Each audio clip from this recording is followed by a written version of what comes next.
Hi, welcome back to the channel on my series looking at race series which no longer exist. And previously we've looked at GP2, a series that could rightly claim to be the most important feeder series for the best part of a decade, but it did have a rival, one that wasn't an FIA backed series and played by its own rules, achieving great success. And I'm talking about Renault World Series, or Renault 3.5 as it was also known.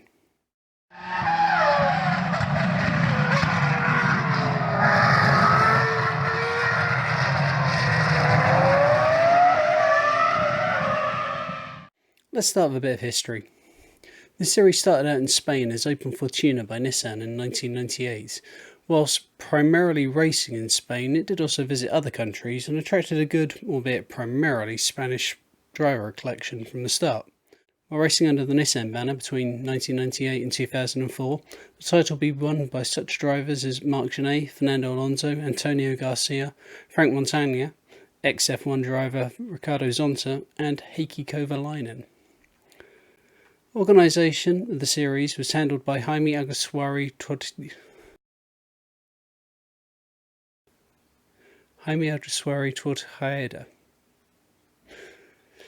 the father of ex-F1 driver Jaime Alguersuari, who was competing in the series before stepping up to F1. Originally the chassis used were from Coloni, but they'd be exchanged to a Dallara chassis in 2002. 2002 would also be the step up to V6 engines from the previous 2 litres, and half the races would be taking place outside Spain. Renault at this time was running its own Renault V6 series using Tautas chassis and Nissan-sourced V6 engines. It was in 2005 that Renault and Nissan combined both series to create what became the Renault 3.5 series. It originally used the Dallara chassis from the Nissan series combined with the Renault V6 producing 480 brake horsepower. In 2012, the chassis and engine were both upgraded to the Dallara T12 chassis and a 3.4 litre V8 unit producing 530 brake horsepower. The increased 50 brake horsepower also came with a 15 kg weight saving. To improve its relevance to F1, it was also fitted with a DRS system. And all this combined to give it more than enough visual and actual oomph to give the FIA some proper headaches. It wasn't exactly like it had been in the shadows as far as success went prior to this. Drivers to win it after the series had been unified included Robert Kubica, Alvaro Parente, Guido van der Garde, Mikhail Aleshin and Robert Wickens, with rookie champions including Felipe Albuquerque, Charles Pic, Oliver Turvey, Daniel Ricciardo and Alexander Rossi. Other notable drivers included Pastor Maldonado, Jean-Eric Vergne, and a certain Sebastian Vettel. So, how did a non-FIA approved series achieve that level of success? While I was looking online for Renault World Series base stuff, I stumbled on this interview from 26th of April 2015 of Arturo Aliaga, the boss of Motorland Aragon, and to quote, "Renault Sport's decision to come to Motorland Aragon has allowed us to raise the global profile of the circuit. It's put us on the map." Now, I've been mistakenly referring to the series as Renault World Series. It was simply the lead series in a festival of racing that was called Renault World Series, the series itself being Formula Renault 3.5. Now, an article from the Renault UK press office for the Renault World Series first weekend at Silverstone in 2008 made the point that a 3-day ticket to the Grand Prix started at £165 each. Now, tickets to the Renault World Series, by contrast, which featured a display by the Renault Formula 1 team, historic car parades, Renault safety exhibitions, environmental displays, motorsport games and boutiques, as well as the multiple series racing, including the headlining Formula Renault 3.5 series with Formula Renault Euro Cup in support, cost nothing. You could go and watch it for free because the cost was paid out of Renault's advertising budget. After 2010, there'd be a 5-year gap until the next time they returned to the UK. And in the Renault UK press release for that weekend, they spoke about how the 2010 event had attracted 125,000 people, making it the second largest motorsport event in the UK after the Grand Prix itself. Now, I actually went to the 2015 event, and I'd not been to a live racing event in about 3 years, and it completely redefined for me what a racing event should involve. That there were more to this racing game than sitting on a corner watching cars go past. Although, that's an enjoyable use of your day if that's what you want to do. Red Bull cars, displays, and you could actually see, the mechanics and stuff working on it up close. You had open paddock access, some top junior drivers in the series still even at that point. Family entertainment zones, including giant inflatables for the kids to play on, stunt shows.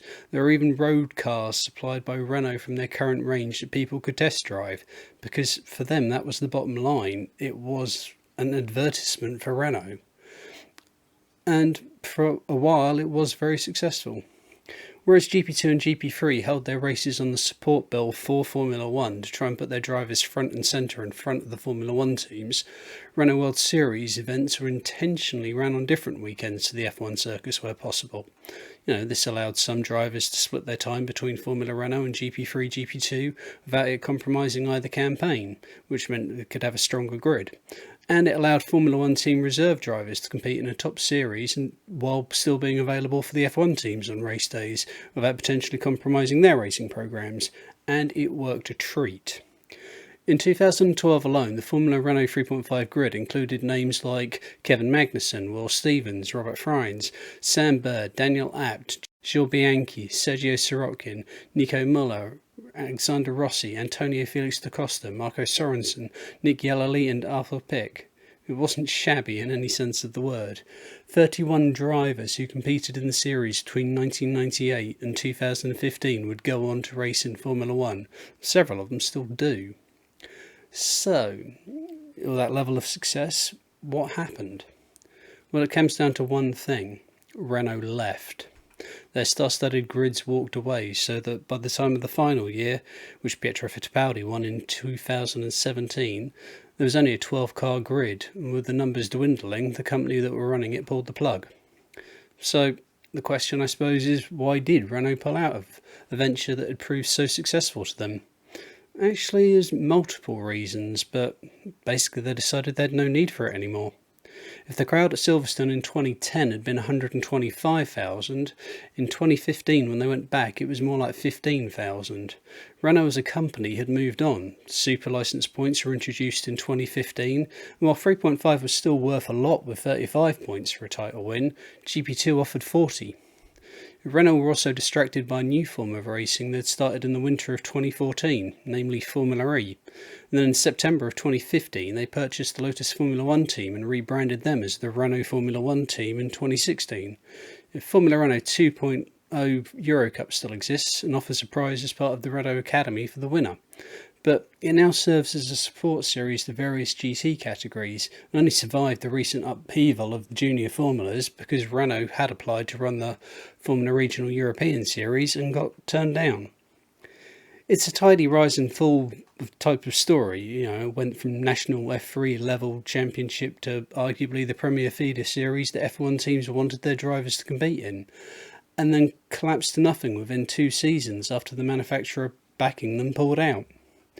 The series is worthy of its place in the annals of motorsport history, and it was a great training ground for some massively successful young talents. There isn't a current equivalent to it to challenge F2, which is kinda how the FIA want it, as it means there's nothing to dilute the quality of the F2 grid. Anyway, next time out we'll be looking at the series that was GP3. In theory, the next rung down from GP2, but was it the series of choice at that level? Anyhow, I hope you found the video interesting. If anyone has any thoughts, comments or suggestions, then please leave them below. And as always, thank you very much for watching. Bye bye.